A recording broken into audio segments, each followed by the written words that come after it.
6 o'clock. We do apologize for the delay. Last week, I'm here with my dear sister and colleague, Mrs. Dorothy Karikari Boate, and myself. My name is Mrs. Tracy Minta. You can call me Mati, and I will respond. This is the Community Welfare Matters segment, and our topic for today is sickle cell and thalassaemia. Sickle cell and thalassaemia. But before then, we want to just give a shout out to our fathers and say Happy Father's Day today. I hope you're enjoying yourselves. We really do appreciate you for all the things you do for us, women, and we say God bless you. Happy Father's Day. Our topic for today, again, I say, is sickle cell and thalassaemia. Last week, we spoke about sickle cell. So we're going to just summarize what we said. We're going to go back because not many of you may have listened. Call somebody to call somebody and tell them to join because this is a very, very important topic. And I know I learned a lot from it last week, and today I'm really hoping and expecting to learn a lot. That's not my area. My area is social care, and my sister, Mrs. Dorothy's area is health. So she'll be giving us all the information on sickle cell and thalassaemia that we need to know about. It's worth watching. So stay tuned. Auntie Dorothy, we're back here again today. And we want to just start off with last week and the things that we discussed. Yeah. Sickle cell. Yeah. Sickle cell last week, we had a chance of talking about sickle cell. And we said that sickle cell is an illness that affects the hemoglobin. It's supposed to be round. When you got sickle cell, that means that it becomes half shape or moon shape, and therefore it doesn't carry the same amount of oxygen to parts of your body as you want it to be.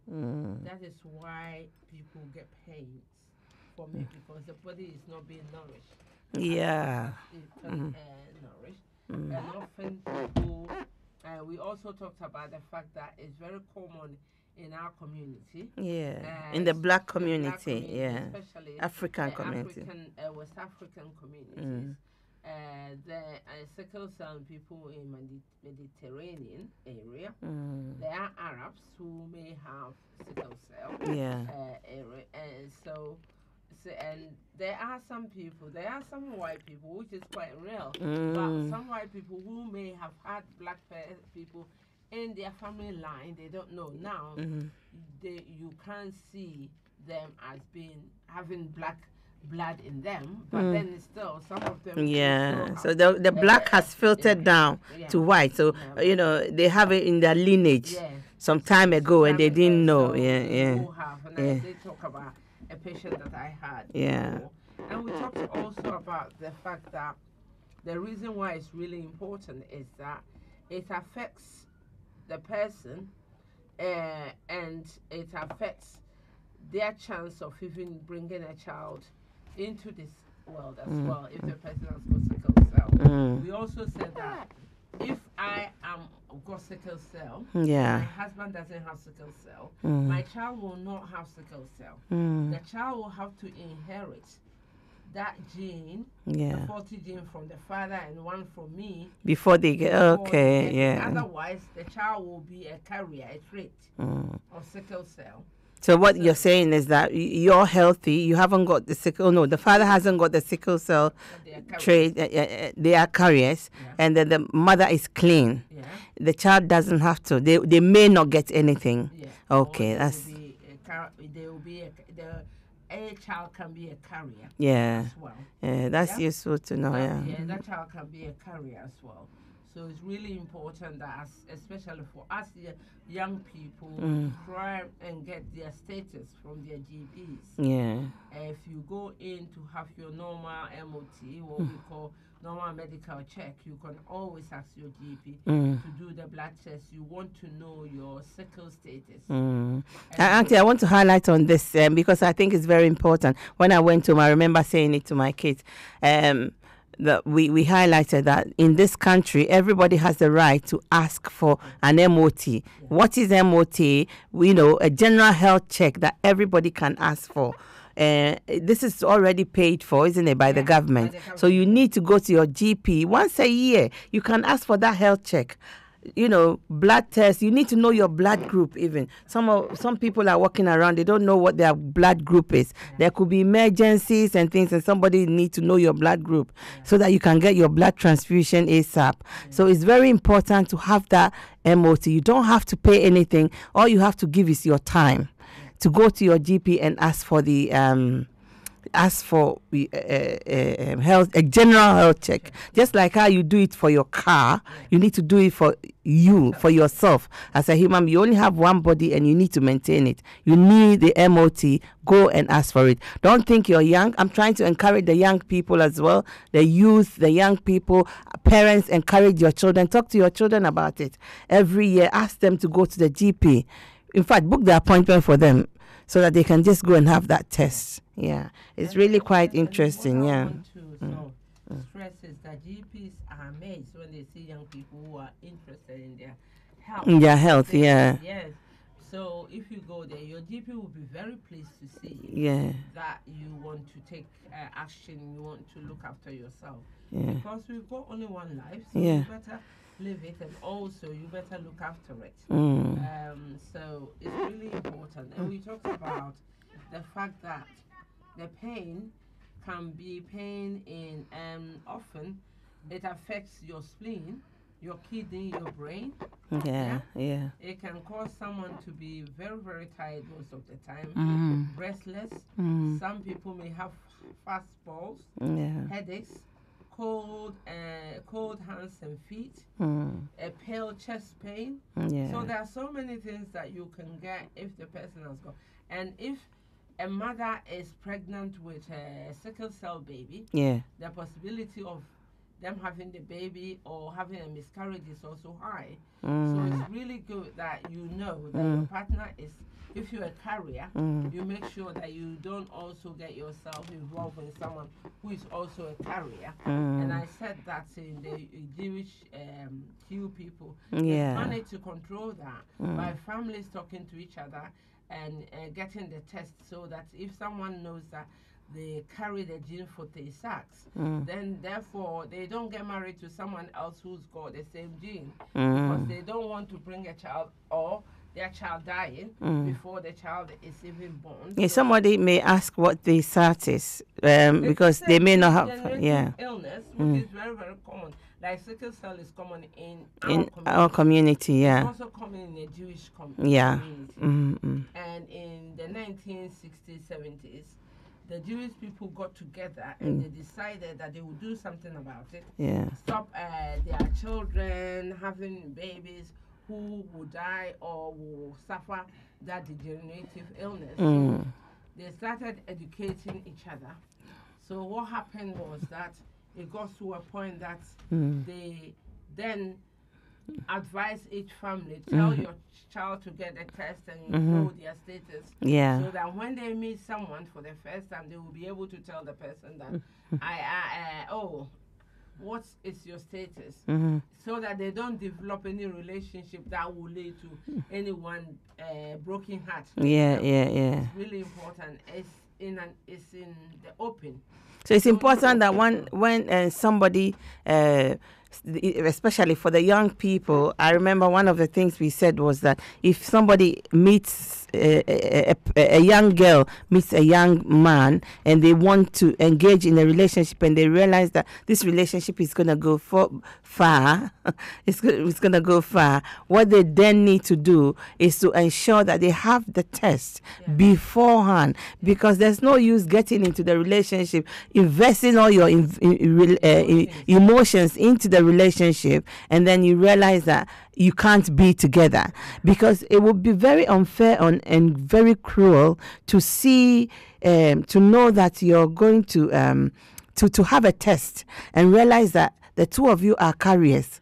Yeah, am I right? The two of you are carriers, and then your child is likely to be, is it SS or you're are likely to have the sickles, and then you go ahead and get into that relationship. Because I've got family members, I've got not family members but family friends whom I've observed with children who have sickle cell, and I've seen it's killed them. The children have suffered throughout their lives, their childhood and even beyond, and to what end?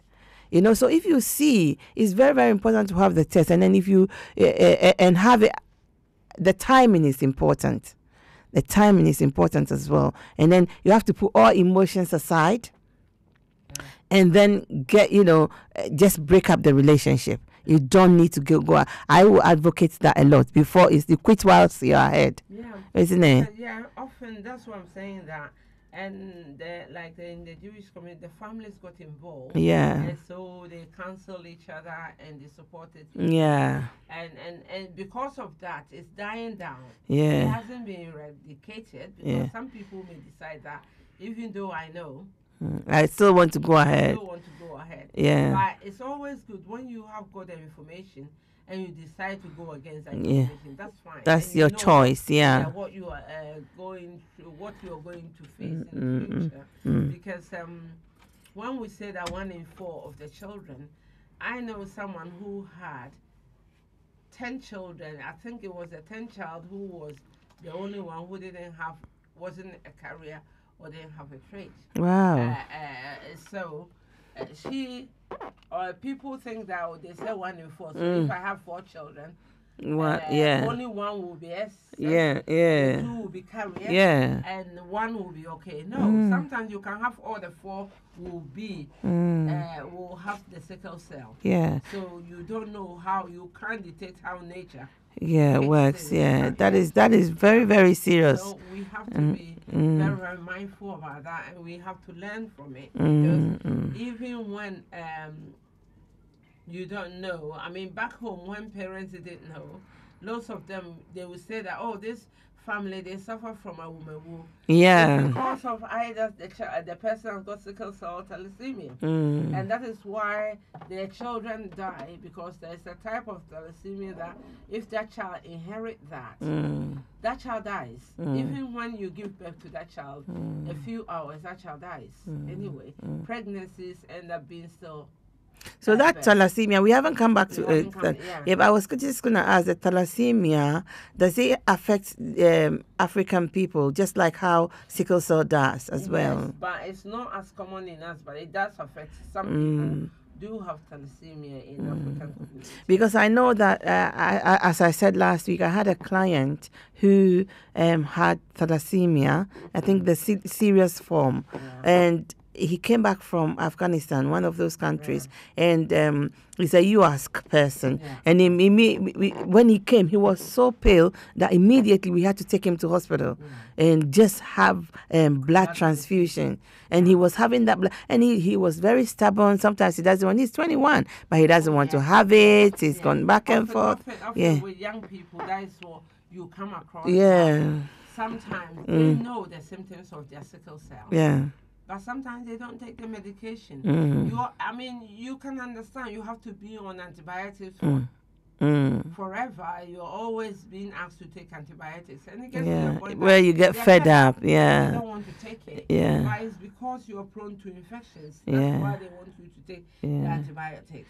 And it's just that the pain, some people may have the pain, severe pain, and will last for hours. Some it lasts for several weeks. So we are talking about crisis where some people don't have such crisis, and if you're only a carrier, you won't have any crisis, so it won't affect you. But if you do have the full-blown sickle cell, then you are going to have some time where you are in so much pain, infection, and even with women who have got sickle cell, some of them, they are not able to carry pregnancy, to full term, yeah. and for the child to survive, especially if the child also happens to inherit the sickle cell as well. So we are looking at, and young people, young men who can hold certain jobs because they get attacked more often, but whatever sickle cell type you have got, if you are not a carrier and you have got sickle cell, because maybe we can talk about today, we need to talk about thalassemia, then we can talk about sickle thalassemia as well, because some people, their mother may have baby sickle cell carrier, but their father is thalassemia carrier. Right. So the child may have sickle thalassemia. Oh. Yeah. Is that not worse? That's even worse, isn't it? That also complicates the situation. So, and we need, especially if you're a young man and you've got sickle cell, and you can have an erection for more than like 2-4 hours. You don't need to sit at home and suffer in pain. You and go to clinic, because I know this young boy who was having a crisis, and he used to have this priapism, and he went to the A&E, and it was a young female doctor. He was embarrassed to tell her, so he went home. Oh my goodness.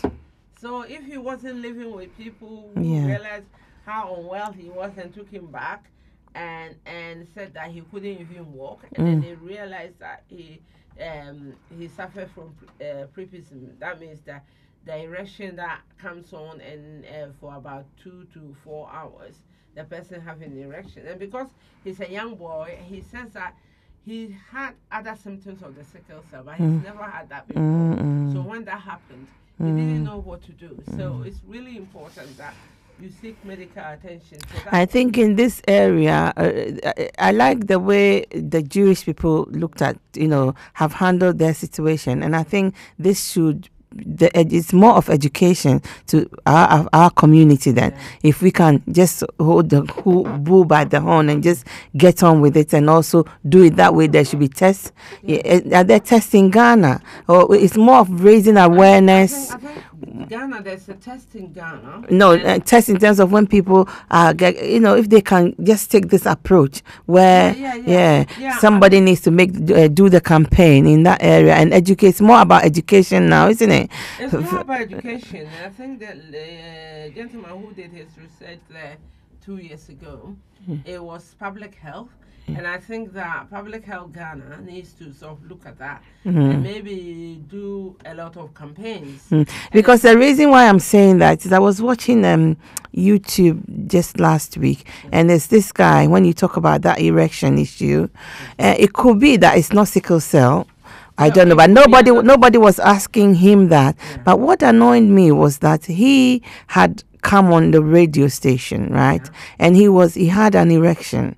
We don't. Maybe it's a different topic, but it's just come up, and he was saying that he did something with a girl, and that's happened, and it's been a week. No, it's not. Yeah. He could die. I had to text the radio station and say to them that this guy shouldn't be here talking to you. He should be in hospital where somebody is seeing him. Could be blood clot somewhere, something. Then Jojo, he was standing there now. Show it to the public. Show it to this. Can we help? It was there, just there, and it's been a week since that. And what made me sad was that he said the girl's ex has probably done something to him. So what is a medical condition? What he's saying was that when that happened, instead of them to go to the hospital, they went to a pastor. And the pastor said that the woman's ex has done something. So so that's what they were. I was so annoyed. This is 2018. How is it that you're thinking this way? If there's something wrong with you, you need to be at the hospital now, like yesterday. And maybe one thing that he doesn't know is that as you have this lung for 1 week, it's destroying all your penile tissues. Yes. By the time it goes down, it can never raise its head. That's what they were saying. So what if we help you? If we then he will say that proper. That person actually this is just it's your stupidity that led to that. How do you go to a pastor? So this is the thinking now in today's society, or in Ghana or in Africa. Instead of if an illness or a problem raises its head, they look for the man of God first, and the man of God who's telling tales is who they look for first. They won't go to the one who's got their head screw on, who will say, my friend, go to the hospital and get treatment. Yes, we will pray for you, but you need to be in the hospital for 1 week. That's what we are. It's really strange. Anyway, back to sickle cell. So, and we talked about the fact that sickle cell these days, they are apart from the painkillers, there is blood transfusion, and some people, the anemia is so severe that they might need blood transfusion, and there is treatment where they give them bone marrow transplant, and we talked about the preparation only for bone marrow transplant is a very serious thing, because they try to radiate, take control all your immunity, said that it gets to a point that you don't have any immunity at all. Right. Or you are injected they destroy your bone marrow. And they're pumping this new bone marrow into your system. And it's not an easy. Some people it works. Some people it doesn't. Your body is likely to reject it. And some people it's very, very serious when you've gone through that with all the hope and you don't get it. And some people do get their spleens also removed, which makes you more susceptible to infections. Because the spleen helps to clean up your system as well. So it's really, really important. And if some people may get the swollen feet and the swollen hands because of and they need to see the doctor. The blood transfusion ones will go for blood transfusion. Sometimes you may hear that your doctor says no, because if they are not doing chylation, what we call chylation, what happens is that you go into hospital, you're giving medicine to bind some of the iron. Like if they give you blood transfusion, your body becomes full of iron, which can be dangerous to you as well. So they need to bind the iron and get it out of your system. So they put it in and take it out. Is that my understanding? To help you, for you to get more hemoglobin at once to carry the oxygen. Right. As we know, this hemoglobin lasts for about 120 days. Then it dies. Right. But you don't have more than you have in your system. So your system has got the right to get rid of it. Right. But you have got your 120, let's say you have got your 1,000 bit, and then we add another 1,000 to it. So by the end, when it goes to the end of the cycle, you have got more in your system. Your body can't get rid of it. So we need to sort of get that out before even you can get, even if they have to give you another transfusion. So it's really, really important. And sometimes I think parents don't understand when they go and they said, oh, we are giving you a different treatment, no blood transfusion. Yeah, that's what I was going to ask the next step. Oh, well, now they are not treating my child very well. It's because they want to save the child's life or that person's life. You can't keep on pumping, because blood transfusion, if people understand, when you are giving blood transfusion, even when you are ill and they're giving you blood transfusion, we regulate it. We don't do it like water that goes into your system. Because speed, the amount of blood in your system can affect your kidneys, it can affect your liver, it can affect your gallstone, so it can affect your spleen, because you can get engorged with the blood. And that's why it's really important that when they find out that perhaps you are showing signs that says that there's too much, your system, your kidney is suffering because of the amount of, and your liver, they are all suffering because of the blood transfusion. They may stop it for a while to get you better to a stage where they think your kidneys are healthy now, you will be able to take it before they give you another blood transfusion. So sometimes we need to understand and ask questions, especially if you are in this country and you feel that your child has got sickle cell, but the clinic that your child goes to, they are not listening to you, they are not good. You've got a chance to ask for a second opinion. Yeah. Let them send you to another hospital. Yeah. So that you will be able to see someone else who will look at your case with fresh eyes. Yeah. Okay. Already, there is a problem that we have to understand as black people, that the way that we are treated in hospital is different from the way they treat white people.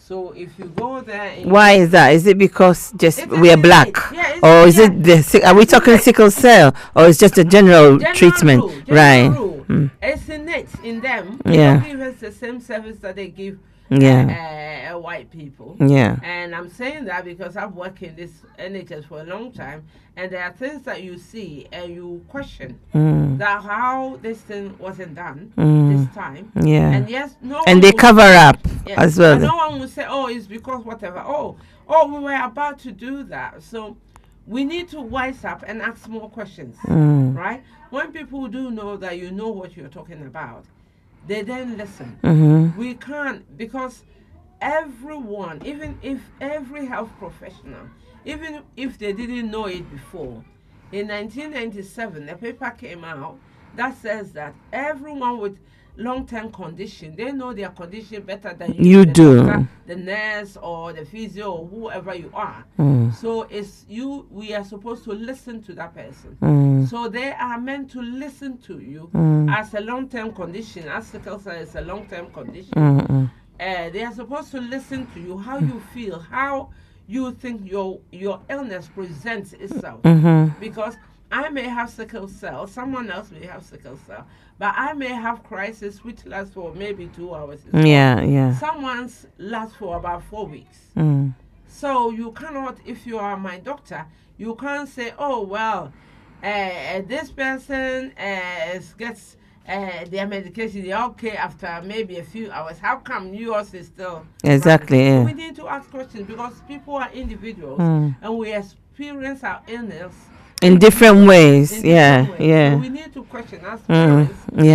And you young people there, please do your research. If you've got sickle cell, don't sit and go and sit in front of someone who doesn't understand sickle cell. Do a little bit of reading around it. I don't think it's a good advice, and it's not only for sickle cell, it's for everything, isn't it? Before I go to the doctor, I've searched about how about how I'm feeling, so that when I go, I know what I'm telling the doctor. And if they're not sending me for the right test, I say to them, my understanding is that if I have pain here, I could have MRI, or I could have this, or I could have that. Can you send me to that? Because I remember I had a very bad lower back pain, and this doctor has sent me to for x-ray, for this, for that. So I went back and I said, well, I'm really struggling. This is very painful. And I understand that I can get injection in the to the pain. I said, oh, actually the government came back a week ago talking about that. The doctor came back a week ago and said that they're not paying for the injection anymore, so you can go private. So I can go private. So I said, okay. Then I said to him, but how do I go to private? If I go to private, the private will want to know what's happened. Have you done the various tests? If you need to send me for my various tests and then give me the test results, then I'll take it to private. So if I go private, it will cost me less. Then they say, oh yes, it's true. I have to send you. I said, no, you need to send me for MRI to check what's happening, because this has gone on for too long. So now she's sitting there, and automatically she said to me, okay, all right then, I'll send you, go for the test, blah, blah. So I managed to get, because I know that I went for MRI privately and it cost £800. So I'm not about to go and spend another £800 again. So I made sure that she sent me for all those tests. We need to know. Knowledge is power. So we need to sort of search around whatever decisions that your GP gives you. Before you go, whatever condition, search, look for other information. I'm not saying that all the information on Dr. Google is right. On the Google, but at least you have an idea. Right. Yeah. At least it gives you an idea. Yeah. If you go there and you say to your doctor, "Oh, I understand I can have this," and the doctor says, "Oh, no, I don't think this is the right thing for you." You can then say, "Why is it not a right exactly. thing for Ask you?" questions. Don't be afraid. Yeah. Don't be afraid. Yeah. We are not in Ghana where you ask doctors questions and then they tell you if you know it all, then why are you standing here? Yeah. Here, they want you to ask questions. You need to show. Because I always say to people that, look, for me, when I injured my foot and I went to the hospital, the registrar happily was sending me home. And I said to her that, "Are you sure I should go home?" She said, "Oh, yes, whatever." I said, "No, I don't think you've made the right decision." And I think she was taken aback that someone would say to her, yes, "You've made the wrong decision." She said, "What do you mean?" I said, "Listen, I've had a knife gone into my knee, 3 inches. You haven't said to me that it hasn't hit my kneecap. You haven't done anything. You're telling me I should go home." No. This is how they send people home. And then out of her frustration, I think she was angry. So she went and called the consultant, and I don't know what she said to the consultant. But as soon as that consultant entered the room, she said, "Oh my goodness, the lady is right." She said, "We'll hear from you. We'll hear. The two of you come. You tell me what you see, and you also tell me what you see." So the two of us, the consultant was testing the two of us together.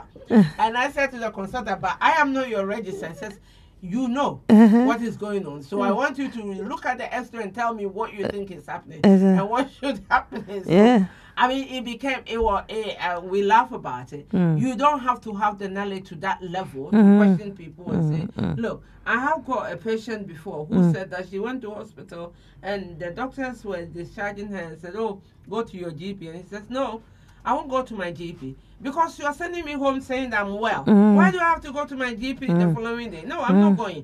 When I go, I will book appointment with my GP, which will take 3 weeks. That is the time that I'll go. I'm not going to see my... Why do I have to go?'" And I think, saying that is, I know we're talking about sickle cell and thalassemia, but this point is very important because I remember in child protection when we're doing assessments, and I always say to them, I always say to my colleagues and things, I said, "Listen, do not be afraid. If I order a consultant to write me an assessment, we sometimes will order for, we'll direct a consultant to write an assessment for us. The assessment will come back, and you could see that the information that I've given the assessor to write, if I knew you will copy my information, I would have written the assessment myself. You are a medical assessor, and I said to you, do the assessment for me, to give me your medical opinion. They come back and they give you this scanty assessment, but you can go back and challenge the doctor and say that, "No, actually I don't believe, because if out of your assessment, I'm sending a child home who shouldn't be there." And they could be killed or they could be injured. And also, I mean, the point is, I do this training with doctors, and I always say to them that, it doesn't take you that long because you've done the assessment. Instead of you sitting down and writing it, if you are sending something to me and you write your TW and blah, blah, blah, perhaps I can decipher it and understand what you're trying to write. But sending it outside the circle where you work and taking it to another organization is gibberish. Exactly, to the person. And to the person. And also, I mean, I remember years ago when the GPs I used to work with, they asked me that how come that, the people like you to fill their whatever form for them, because they said when you fill it for them, they don't get people coming to ask them further questions. And I said, because you don't put professional jargon in there. And I said, because I don't write that, "Oh, Mrs. So-and-so is diabetic." as you write. I write Mrs. So and so is diabetic, so she can't do A, B, C, and D or whatever. Because there will be Mr. So and so who is also diabetic, but she can do A, B, C, exactly. Whatever. So if you don't tell the person looking at that person's form, how is the person going to make their judgment? And I said, so you have to do it properly. But I think that if you are in a work situation, if you get a report, you're supposed to send it back to the clinician and say, no, you did not provide me the right information I'm asking for. You shouldn't take it and send the child home. I disagree. Yeah, you disagree. You always have to, whatever. Because even in health service that we work together, there has been a case that I had to call a consultant and said, I'm asking my staff to put the patient in a ambulance and send it back to you in the hospital. I don't care whether you find a bed for the patient or not. And when I rang, they said, oh, well, it's not available. And I said, well, tell him I'm giving him 15 minutes. If he's not on the phone, I'm asking my staff to send the patient back to hospital. He will have to explain why he discharged that patient only 2 minutes because of a bed. The patient is coming Within 5 minutes, this person who couldn't speak to me came and said, oh, what seems to be the problem? I said, this is a problem, whatever. And I will give him that. And that is one thing that people don't realize.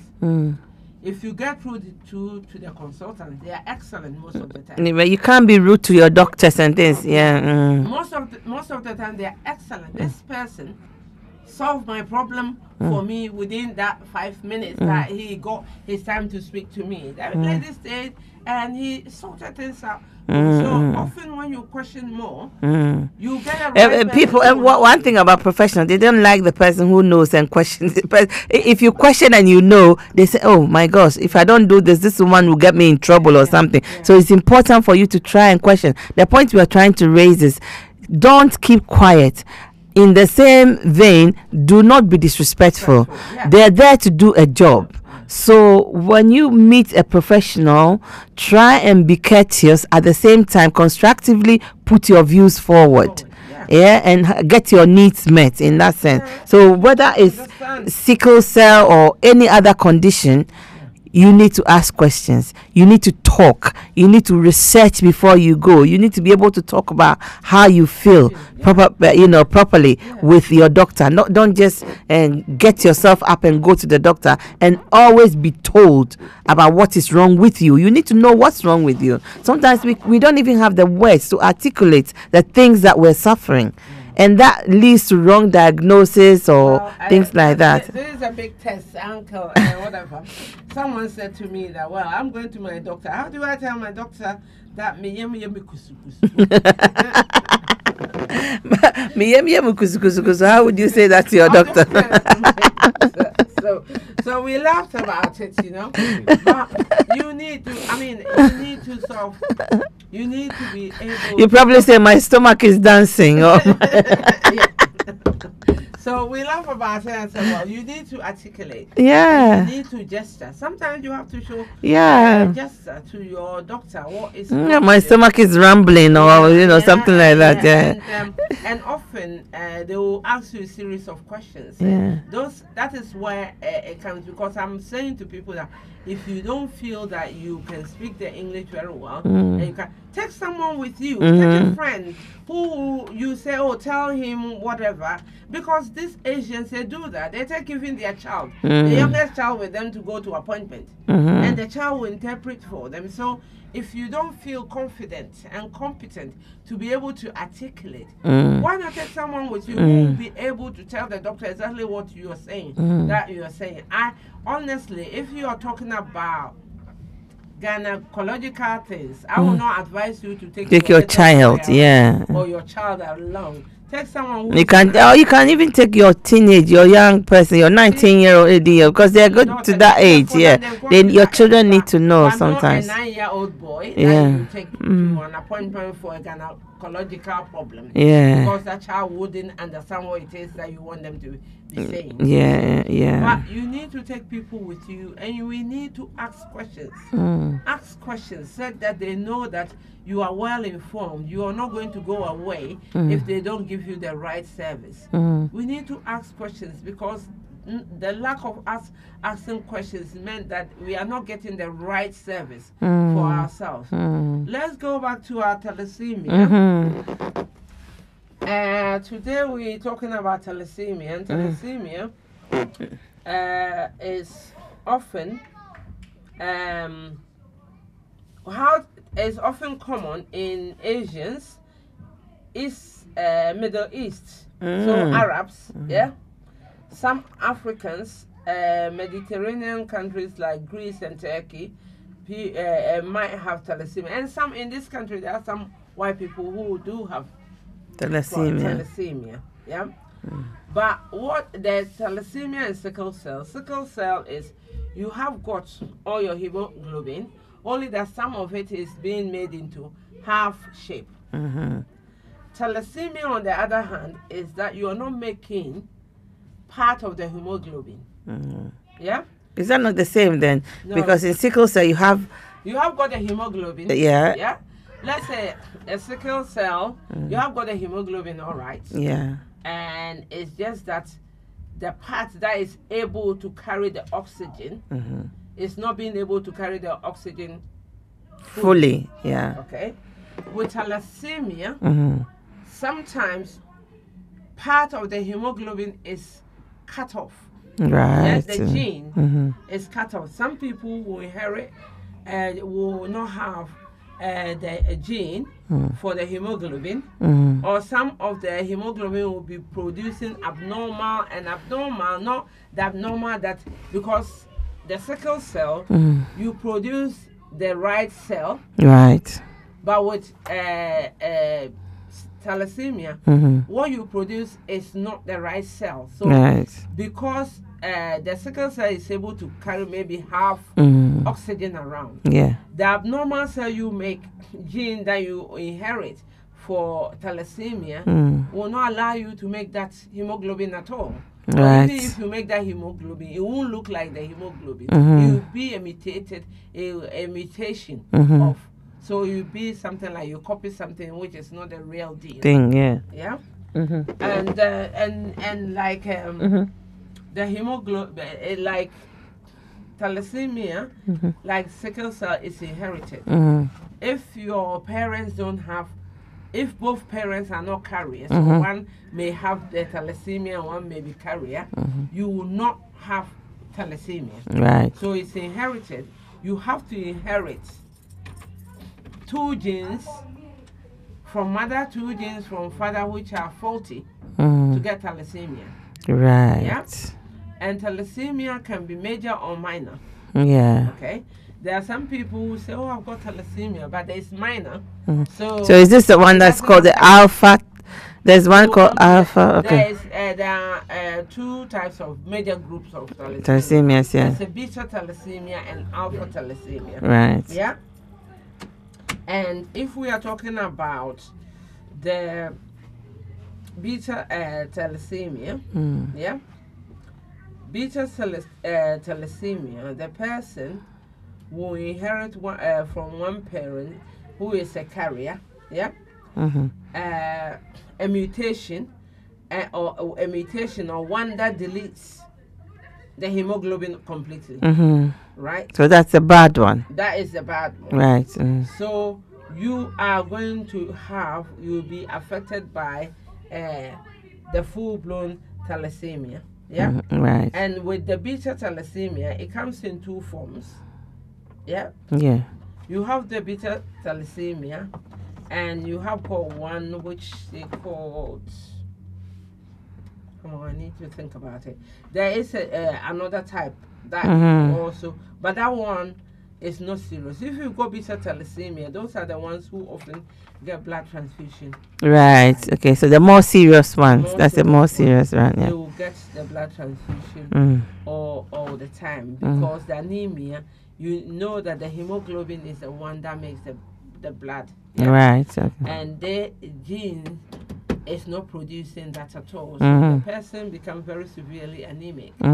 That is life-threatening. If you don't have their blood transfusion, that they could die easily. Die from it. And there are people who may have beta thalassemia, but it is not as serious as the ones who need a transfusion. That's why I'm saying that different people will have how it affects them. Yeah. So those people, they will be on maybe iron tablets, they will take the antibiotics and whatever, but they will not need a blood transfusion as much. Right. Whereas you've got some who may have the, what do you call it? The beta thalassemia. I talked about the major and the intermediate. The intermediate people, they are less severe. It is sort of altered hemoglobin. And people like that they don't need a blood transfusion at all. Right. And the same, we say two branches. We've got the beta and we've got alpha. With beta, it comes into major and the intermediate. The alpha also comes into two. We've got the major, alpha, and the other one called hydrolis fidelis. That the hydrolis fidelis is the most serious form of thalassemia.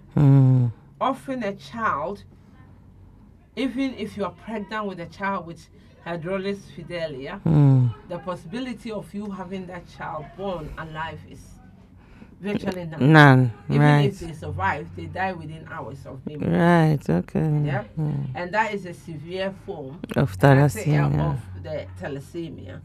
And the other bit of the alpha is that the body can't make 4 genes with the alpha.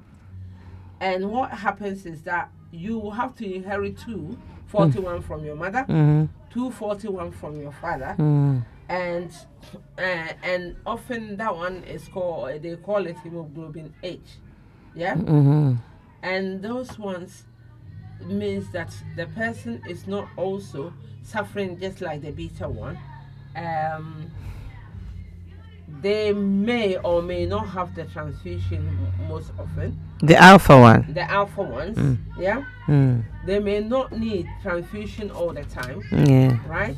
But what is a marked sign of the alpha ones is that the alpha people, whereas the beta, you will not see any sign of them until they go into crisis or whatever. With alpha, some of them you see that the forehead or cheekbone deformity, jaw deformity. So sometimes enlarged spleen.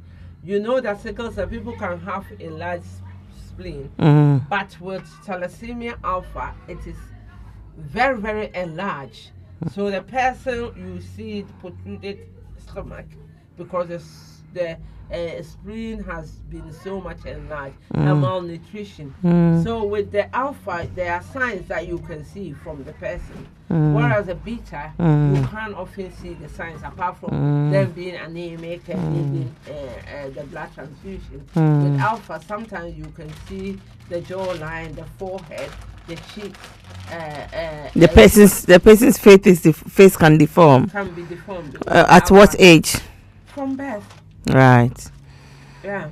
And so that is the difference between the alpha and the beta. And alpha, the severe form of alpha, is the one that you've just described. People don't even survive.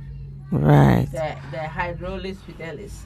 So that there's a form of alpha that you don't see anything. The person is walking normally, like there's no problems or anything. If they have got thalassemia minor, you can be alpha minor or beta minor. Right. Okay.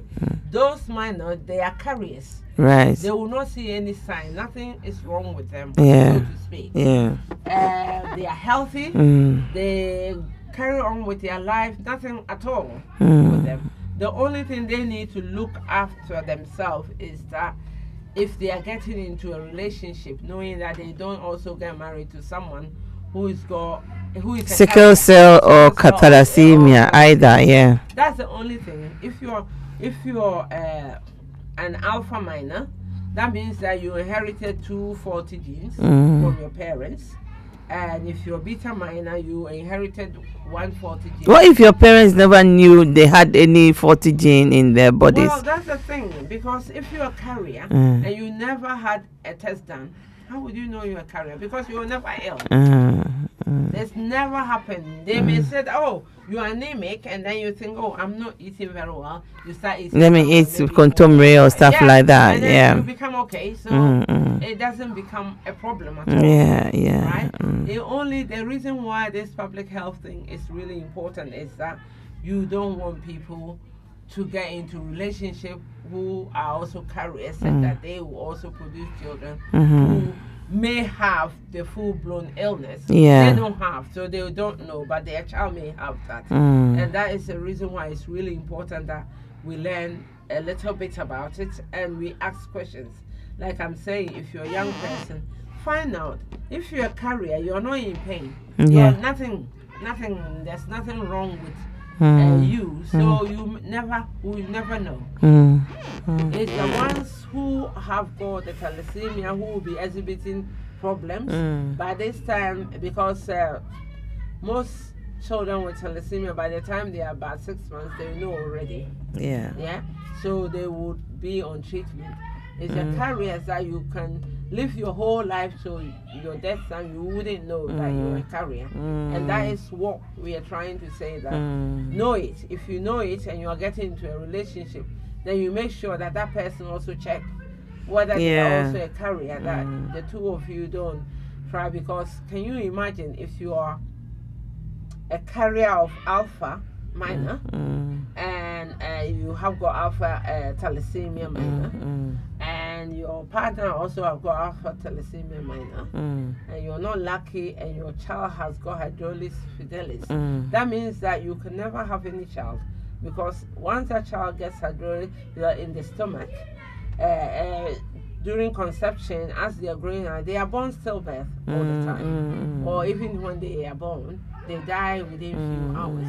I think for us, what happens is that straight away they attribute it to spiritual aspect of things and say, oh, somebody's doing something to them, or like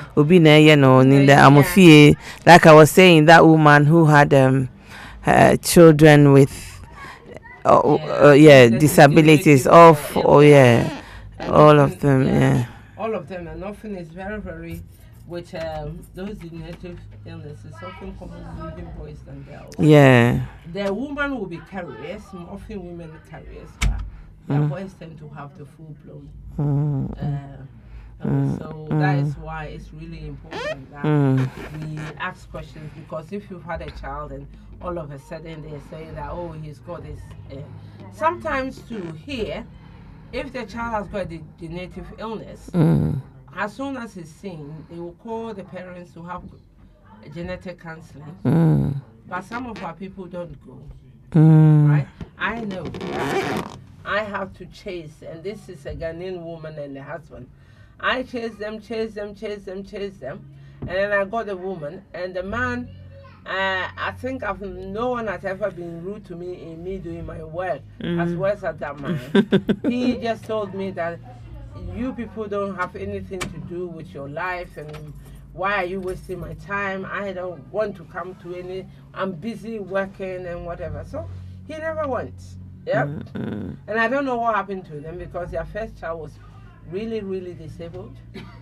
And we wanted to sort of give them genetic counseling. At least you go through genetic counseling, they will help you to make a decision, make decisions. Whether you want to adopt, if you want to. You have to adopt. And sometimes people call them designer babies. Sometimes there are some illnesses that they can, in a way, help you take some of your eggs and whatever and try and help you. But he wouldn't go.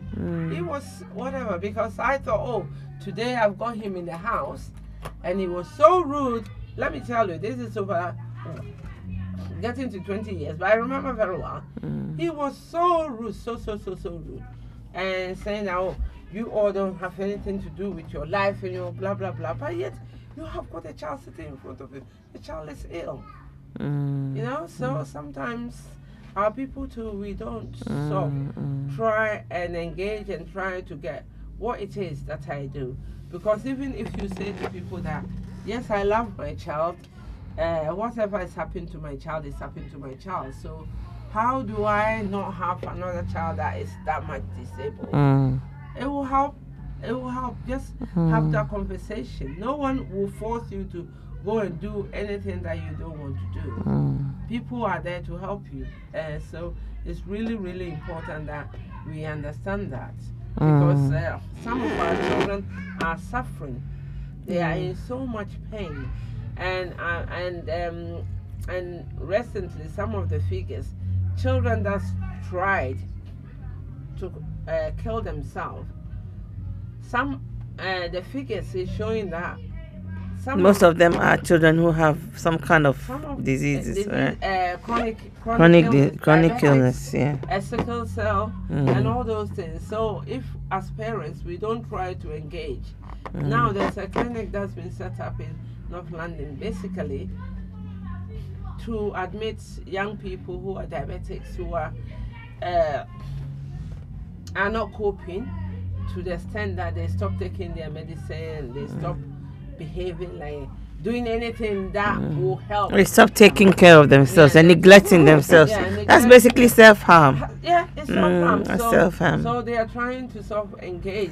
But with us, sickle cell, there's not that much highlight because it doesn't affect white people that much. So within our own community, if we don't work together to support one another with this sickle cell and advising people and saying that, listen, if you're a carrier, please find out whether you're already married. I'm not saying go and get divorced. You're already married, but you can go for genetic counseling. Talk to people. What else can you do to prevent you having a sickle cell child? It's really, really important because you are not saving yourself, you're saving that child. Because it's really, really, and sometimes, I mean, when I think back, and I know this woman who were in Ashanti region, and this woman was very, very, when I think about her, she was very, very lonely, sad all the time, and they all say, oh, that woman, oh, no one marries from their house. They, oh, dear woman, oh, you marry them, their children die, like whatever. And then I realized that, oh my goodness, it's sickle cell or thalassaemia. And people don't understand it. And therefore, people are shunning her. And people are saying things like, I mean, it's, oh, it must be a very wonderful baby. Who will be very, very eating all these children all the time. So, I don't know, that or baby four might be as fat as any. Because you have to be. But on a serious note, we need to think about it. We need to educate our young people. We've had our life. There's nothing we can do about our life. Absolutely, now. But it's for the young people to sort of try and look after themselves. Look out for yourself. Look out for and don't get involved or progress with certain relationships for your own selfish reasons, failing to think about the children that you bring into the world. Those days we didn't know. Now we know. We are in the information age and people are learning. There's so much information out there and everybody needs to learn and accept and take responsibility as well for their actions.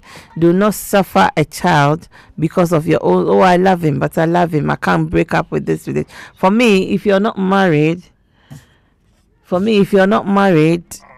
I'm going to say, for me, if you're not married, I'm going to say that, you need to really seriously reconsider the relationship and not invest further in it. I don't know what people think. People might disagree with me, but I will not promote a relationship that is going to breed babies that will have serious illness that will cause them to suffer. So much. Will cause them to suffer. I know that people, when we were growing up, I had a friend who went to medical school and he was interested in one of our friends. And that time, the two of them did a test. and they realized that they were carriers, they broke off their relationship. You have to. And now the man is married with his children, and the woman has got her children. And I remember very well that I think 4 years ago. That's okay. Yeah, sorry. 4 years ago, when I went home, I saw her, and this thing came up. I asked her, any regrets? She says, no. What are you on about? Yeah. And she says, well, I'm a nurse. I think she will appreciate it. Yeah, she would rather appreciate finding out. At that time, it was so heartbreaking. Yeah. It was so heartbreaking for her. And she was, that time, studying nursing that time, and that boy was in medical school. And he found out that he has got thalassaemia minor, and that girl has got sickle cell a trait. And I remember very well, and I know, like you're saying, some of our friends, some people say, oh, well, because he went to medical, he didn't want to marry her, that's why he no, that's not that. Yeah. But the boy actually sat down with us and says, this is how it occurs. We can't bring a child onto this earth knowing for sure. You might not even, they may not even have children at all. Yeah, they may not. They might not even have children at all if they have early children at all. And now she's got her children, he's got his children, and they're good friends. They are good friends, you know. Yeah. They're good friends. So sometimes we think about things and think that, oh, well, it cannot be done. In those days, if those people were able to think about it, and like you said before, you can't say, oh, but I love you, oh, but I love her, whatever. No. It is a burden for that child that you bring into it. And also, no one can guarantee anyone living till whatever age. But on the other hand, too, that child is going to suffer all their life, having crisis over crisis. Because if you think about a child with thalassaemia, for instance, they had to, diagnosis is made before their second birthday. So can you imagine, from birth, from 9 months on, that child will be having this crisis upon crisis. Yeah. Like you're saying. It's so unfair. It's so unfair. Some of them, it's prevent them from growing. So stunted growth. And apart from the pain that they are in, they are always having this transfusion of blood, and then antibiotics and all those things. If you're already living that life, there's nothing you can do about it. But there's no need of bringing another child into that equation that will make that child's life very, very, Auntie, should we take a break? We're almost finished anyway, aren't we? Yeah, so we just take 2 minutes break and come back again. And we just talk about complications and we end it here. But I think we've learned a lot. It's quite sobering actually, and I think that information is good. And if not for anything, I've heard a lot and I will promote it. Call somebody to tell somebody that you're listening to Community Welfare Matters. Share. Do not listen and keep it to yourself. If you do not have issues around sickle cell, you may know somebody who does. And it's important to share information, as we've heard. And one thing that we didn't mention before, you did say that sickle cell does protect, and that's the only positive thing. I don't know if it's positive, but it protects from malaria. It protects people, the sufferers, from malaria. That's quite intriguing and interesting, really. So if you haven't called your friend already, call your friend to listen to Community Welfare Matters. We're taking a 2-minute break and we'll be back shortly. Don't go away.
the praises of your people. How many of God's people do we have out there tonight? Sing this with me. We lift you up, we lift you up, we lift you up on our praises. Yeah. We lift you up, we lift you up, we lift you up on our praises. Come on. We lift you up, we lift you up, we lift you up on our praises. Yeah. We lift you up, we lift you up, we lift you up on our praises. We lift you up, we lift you up, we lift you up on our praises. Yeah. We lift you up, we lift you up, we lift you up on our praises. Arise, take your place, be enthroned on our praise. Arise, King of Kings, Holy God, as we sing.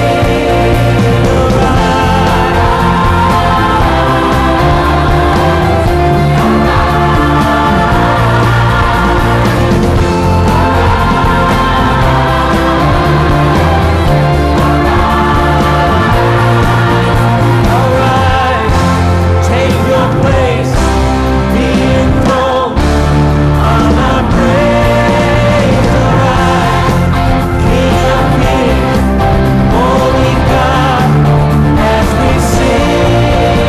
Arise, arise, yes Lord, arise, arise.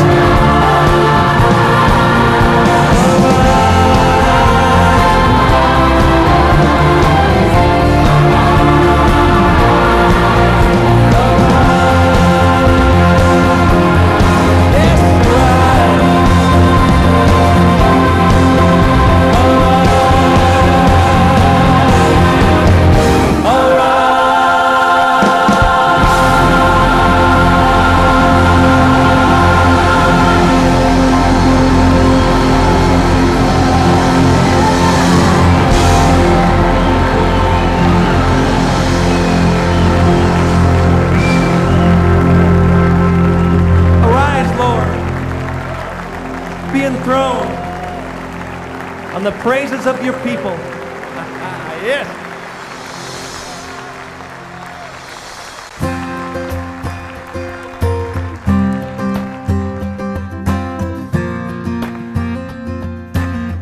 The Bible says it's a good thing to give thanks to the Lord. Amen.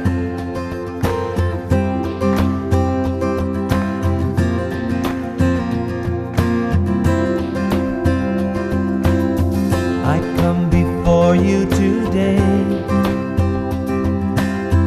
and there's just one thing that I want to say. Thank you, Lord.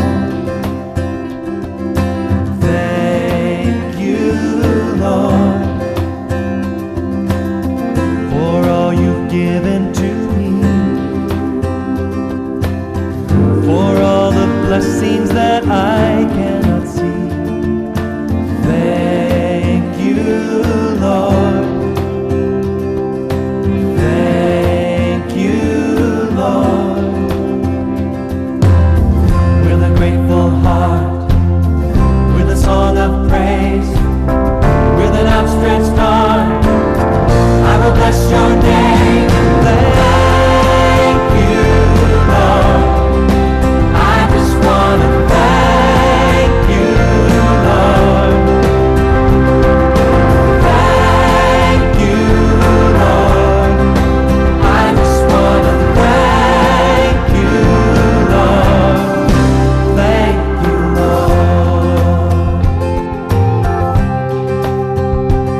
Yes, we're back. We're live now. Thank you very much for joining us. COP UK Radio and Community Welfare Matters. We're back again from break. And thank you for staying with us.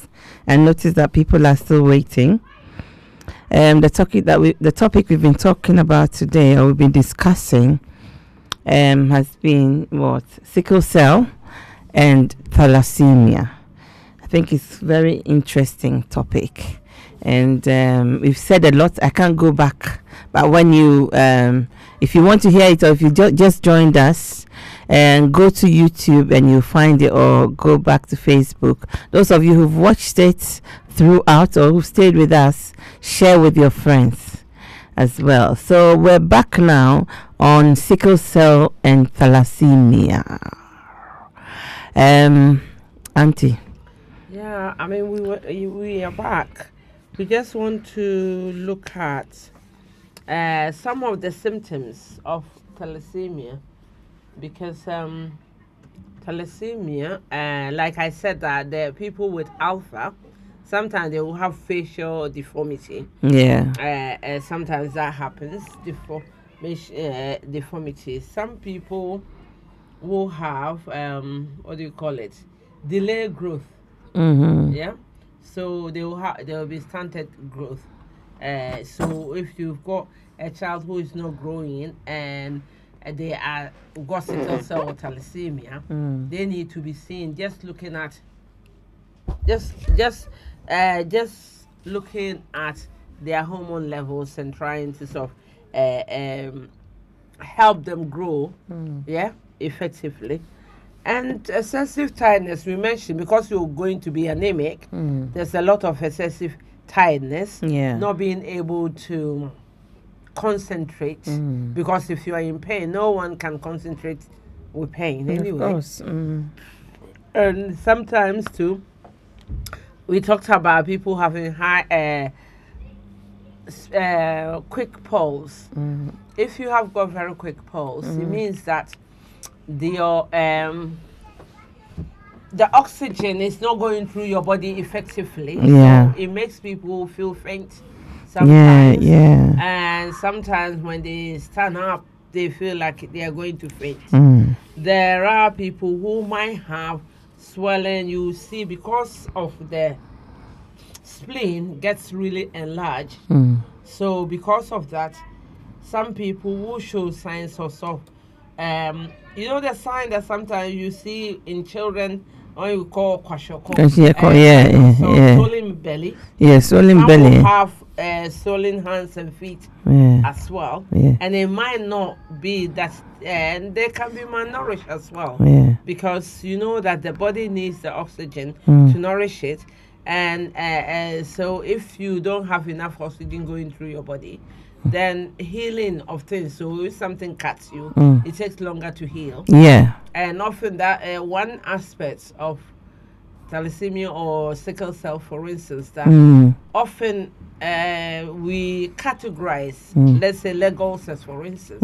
We have got venous leg ulcer, we've got arterial leg ulcer, and we can say someone has got mixed etiology. Or sometimes we can say that, well, the person is called diabetic ulcer or whatever. But often people don't think around someone who's got a sickle cell ulcer. So sometimes people are saying, oh, well, this black person, their leg ulcer is not healing, and we've tried everything. And sometimes you have to ask them, do you know their status? Do they have sickle cell? Because if they have sickle cell, then that will explain why nothing is helping with that leg ulcer. So in this country, we know that sickle cell, happens. It really affects most African people. So do we have a society here, and it doesn't affect white people a lot? So and the knowledge is really scant in that area. Do we have societies society? Because I think I was the looking ones who the thalassemia ones seem to be very, very powerful. Because most of the people with thalassemia are Asians, and Arabs.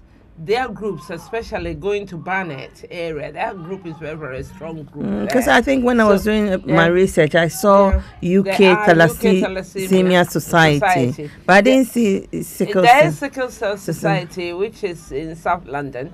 The office is in South London as well. But like you're saying, that it's about how we campaign about it, how we put it across. When I was saying that people should do their research, some of this website about sickle cell, it's about people with sickle cell themselves who set themselves up trying to give other people information. There's a young lady, I've forgotten the name, a US girl, for instance, who finished her PhD, and she's got a website talking about how she struggled with sickle cell till now and how her life has been. So there are lots for young people. There are lots that they can get into if you already have got sickle cell and see. And she is happy for people to get in touch with her and share experiences, because by sharing that experiences, that is what led to that group, that young woman's group, for instance. They are behind one drug that's come out from USA. That's for people with sickle cell. They're behind that group, pressured the drug companies, saying that, listen, there's limited medication out there for us. What else? What are you doing? What things? So yes, there are a lot of pressure groups out there. The issue is that we need our young people, apart from doing their research, that those of them who are doing research to also look into this sickle cell thing. Because for me, I know that for Ghanaians, we do have a lot of very good philologists. They are all old people. I don't know the young people who are coming now. Okay? And young people of today, at least those I know in this country, they don't want to do hard work, hard courses. Oh, it's difficult. Oh, it's this. There's only a limited people doing, medicine and stuff like that. They don't want to do. So I think that they need to also spend time, because for us, we can only beat this disease or get more resources into that service unless young people start shouting, and every platform that they have, they highlight the plight of sickle cell, and that we don't get more research into sickle cell as much as it goes into other illnesses. So it's about us educating ourselves, and it starts from us saying, well, I need to know my status. Because if you know your status, yes, you don't go sickle cell, but maybe your friend has got sickle cell trait, or your friend has got thalassaemia trait. We can start sort of shouting a little bit and letting people understand what it is, because treatment of this bone marrow treatment, it has been around for a while, but not a lot of people with sickle cell have been given bone marrow transplant. Okay. So if they get the bone marrow transplant, does it mean they don't suffer from it anymore? If it takes it, yes, it takes it away. They are free from sickle cell. Yeah. Really, that is good. If it takes it, some people have had it but didn't take their bone marrow, so grew back and became the sickle cell again. So, but there are some people, there are success stories out there. But one thing that it always, when you challenge certain things about bone marrows and whatever, they will say to you that, well, not a lot of black people want to give their give blood or bone marrow, because to go and have bone marrow harvest it is invasive, but it's not a serious invasive procedure anyway, and it's done with needle, where you aspirate someone's bone marrow from the hip bone or whatever. We just throw it up and you get the bone marrow to be given to someone. What if I don't get enough for myself then? Because people will worry about that.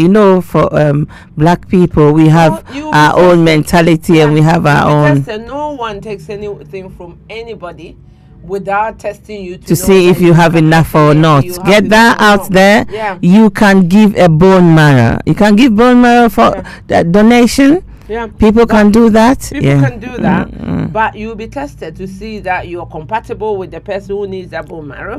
But there are a lot of black people who has got some form of leukemia who needs bone marrow.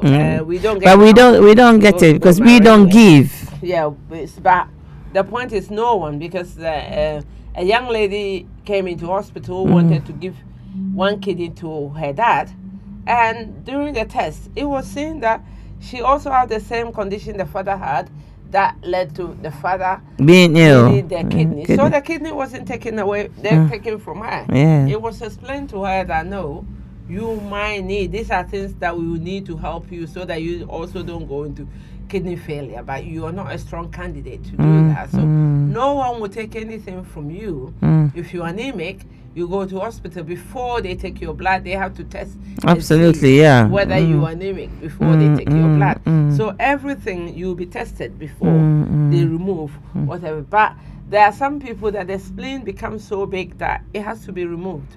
So some people will get their spleen removed, and sometimes even their gallbladder as well. So if you've got your spleen removed, then that means that you have to take your antibiotics.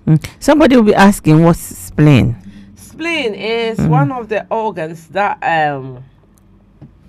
what do we do?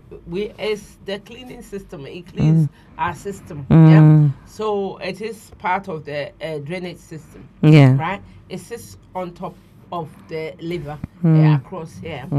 That's why when people become a large spleen, their stomach bulge up like that. Okay. The spleen is one organ that you can live without it. Yeah? Anyone can live without a spleen. But the problem is that if you don't have the spleen, it makes you more susceptible to getting infections. Yeah? So if they remove some of the spleen, yes, provided they are very careful, they don't catch any infection, or they still antibiotics, they will be okay with that. But if you have got sickle cell and they remove your spleen, it's double whammy, because already you are susceptible to infection without even with your spleen. So when that is taken again, you become more vulnerable. Yeah. And some people, I mean, I know this young man who always have to have antibiotics infusion every day. And he never liked it. But we have to talk to him that it's saving your life. Yeah. Otherwise, if you get infection and you get really, really sick, it will not be good for you. But he was, he had thalassaemia. So his was very, very serious anyway. And if you have got sickle cell, or you have got thalassaemia and you're a woman and you get pregnant, you need to be the person who needs to be seen more than the other women will be seen. You don't sit home and wait till I'm 6 weeks to go for scan. No. You need to make your way down there, because there are a lot of miscarriages that are common in people with sickle cell and thalassaemia.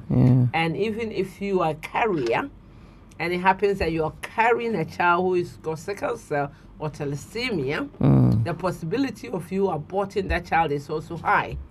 So what about, where we talk about when we have a woman with HIV and she gets pregnant? Today's medicine is able to treat the mother in such a way that the baby will not be infected.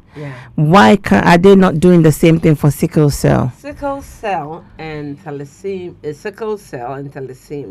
they are more than an infection. Thalassaemia is you missing a gene. A gene, yeah. Yeah, and it's not easy to replace a gene in anyone. Yeah, that is why it is. But HIV is an illness. It's a viral infection. So if you can control what we call prions, you can control the virus for some time, that they don't go haywire. You can put a dampener on them and keep them. They are alive, but they are still there, but they are not so active. Then you can grow this baby, and when the baby is ready, provided they don't pass through the birth canal, because sometimes some of them get HIV infection when through the birth canal. So in that case, they do cesarean section and remove the child. And when they remove the child too, the other stage is that we don't allow the woman to breastfeed. No, definitely not. Breastfeed, the colostrum tend to be the antibiotics for babies. That will be full of HIV. if whatever. So the mother doesn't breastfeed, Yeah. and that helps the child. But when we are talking about a complete gene and mutation of your being, it is not something that can be replaced. The only thing that can happen is that us being selective in how we choose our partners, so that we don't end up having a child that will have that. Because if you can imagine that if you are the person who has 4 pregnancies and they all have hydros fidelis, that means that you will not have any child. You will have 4 pregnancies. And you lose all of them. It's a reality of life. Yeah. It is just a reality, yeah. So that's it. But, so, I mean, some people with thalassaemia, for instance, some people do get, when they are pregnant, they will get gestational diabetes as well. So already you have got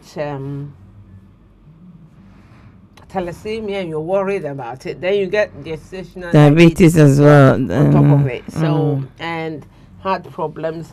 Basically, those 2 illnesses, say, if you draw the human body from head to toe, you can find out that it can affect any part of the body, so to speak. It can affect any part of the body, because there is some people, especially sickle cell, who have serious chest problems, which people describe as if they're having heart attack. But it's because of because heart attack is your heart not having enough blood, and sickle cell or not having enough oxygenated blood. That is what kills off the heart muscle. Said that that is what a heart attack is. So this sickle cell, where the heart attack might be a clot, the sickle cell will be the cells themselves clamping together to prevent other blood, oxygenated blood, going to the other part of the body. Yeah. So it's not something that we should take for granted at all. Yeah. Not think seriously about it. It's because apart from the pain, it does damage. It damages people's organs. We're about to just finish. We've got a few minutes left. And maybe you could talk to us about the treatment. We've said a lot about it already. But maybe finally, a few things that you can say to us about the treatment aspect of treatments. I think, like I said, that these days they do bone marrow transplant for people. You can be on medicines and supplements. The only thing is that if you're having blood transfusion, we advise that you don't take iron tablets or eat very rich iron foods, because already you have got so much iron in your body that needs to be taken out. And part of the treatment is that if they keep giving you blood transfusion, they will have to give you chelation therapy as well, just to bind the iron and take them out of your body. There are lots of medicines in the market now that helps to control the pain for people with sickle cell illness or thalassaemia. And the idea is that you try and exercise as much as you can, because some people will say that when they start feeling the twinge, the exercise helps them for the pain. So even if it's about, because the way the brain is, the more exercise, it releases what we call endorphins, and it's a calming effect. It's like a painkiller. So if someone can do a little bit of exercise, then it will help the person. And eating healthily and drinking water. The person needs to drink at least 2 to 3 liters a day. Drink water, because especially with this. Is that 1 liter? This is 1 liter. So 3 of these. 3 of these, or if you can drink 1.5. 1.5. So 2. Just 2 of these. 2 of these. It will be okay. So we should drink and drink and drink and drink. Drink water. And it's really good, because the fluid help you to dilute the system and get your system going. And if you are in pain and you are at home and you think the pain is not severe, run a bath and lie in the bath, because the bath can soothe the pain, and some people that alone can sort of withhold the attack getting severe. So, and like I said, everyone owns their own illness, so you know what works better for you. Absolutely. Yeah. Everyone knows what works better for them, so you do what's better for you. But if you are in serious crisis, then it's a serious medical condition that you need to seek advice and you need to seek medical help. If your doctor is not a good sickle cell thalassaemia doctor, ask for second advice and be sent to another clinic, so that someone who understands the illness can actually help you. Don't sit there and say, oh, my doctor says so. And don't be afraid. Don't be afraid to talk to the doctor. Yeah. Don't, because they give you certain medications which doesn't control your pain. And sometimes people don't understand that sickle cell can be very, very painful. So they may give you paracetamol. You need to tell the doctor that this is not a pain that the paracetamol can take. I need a stronger painkiller. If the doctor is not willing to help you, then ask for second opinion. Be registered with someone who understands. Right? Some of these sickle cell clinics, if you go there and you talk to them about your pain management, they will write to your GP as to how they manage your pain. Yeah? They manage your pain. But in all, you have to eat, and eat a healthy diet. No more. I know we all like our chicken and chips or our McDonald's. If you've got sickle cell thalassaemia, you need to eat healthily. The little that you'll be able to eat healthily. Don't always go for the Nando's and the KFCs and the McDonald's. Is Nando's not healthy? Well, I don't know. Young people Nando's, they like the Nando's, grilled Nando's. It's grilled chicken with grilled salad. Chicken, that's you right. can get grilled chicken with salad and sweet potatoes. Yeah, that's potatoes. Good. With sweet potatoes, excellent. But a lot of people don't go there to eat the grilled chicken. They don't eat the grilled. They'll eat the full-on unhealthy diet. Yeah. So you need to sort of look at your diet as well, because your diet must help you. And this dark, sometimes they may have very dark urine. It's the illness that gives you that dark urine.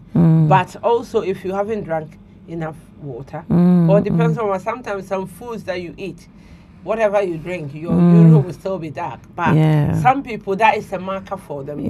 Some people, they know as soon as their urine started getting darker and darker, they know they are going to get a crisis. So they do something about it. Okay, I think we've said a lot, and we've said a lot today, and I just want to thank you all for joining us. Share this clip with your friends. Share on your Facebook and your Facebook pages, YouTube, and everywhere. It's a very important discussion, and also particularly for the fact that it's important for us Black people. I know I've learned a lot from this topic. The key areas that we've said, I'm not going to go into the issues about sickle cell, but what I can say to you is that before you get married, make sure, or you get into a serious relationship with somebody, hoping that you get married, ensure that you've had the test. And when you have a test and you realize that you both are carriers and it is likely that your children are going to have serious sickle cell issues, I will advise that you break up the relationship. But hey, that's just my view. You break up the relationship. I will not be selfish and say I love this guy, so I need to think about the future as well. So it's important for us to think about that. We also said about going to your GP for MOT, which is important. And also, when you go, before you go to your GP, sometimes do your research and expect, when the doctor is speaking, you should also have a knowledge of what, I'm not saying go and be a doctor, but at least you own your illness and you know what is wrong with you. The doctor will go by what you tell them. And so you need to find, if you can't get you can't articulate your condition, get some help. Get somebody to help you. Get somebody to go with you to the GP so that you get the right diagnosis. Thank you very much for joining us today. And we'll see you again next week. You've been watching and listening to the Community Welfare Matters at COP UK Radio. Thank you. We are out for now.